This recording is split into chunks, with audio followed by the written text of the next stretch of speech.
ભાવનગર શહેરના સુભાષનગર સુવિધા ટાઉનશીપ નજીકથી રહેણાંકી મકાનમાંથી ઝડપાયું કૂટણખાનું. ભાવનગર એસઓજી પોલીસ દ્વારા બાતમીના આધારે રેડ કરી ઝડપી પાડ્યું કૂટણખાનું.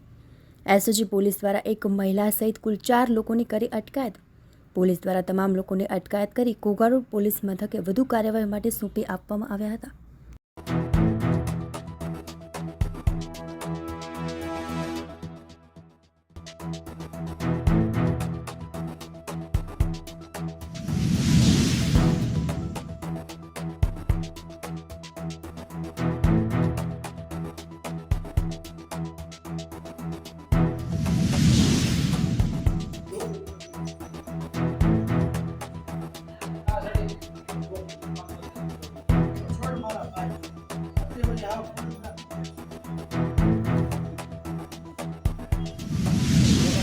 પાછળ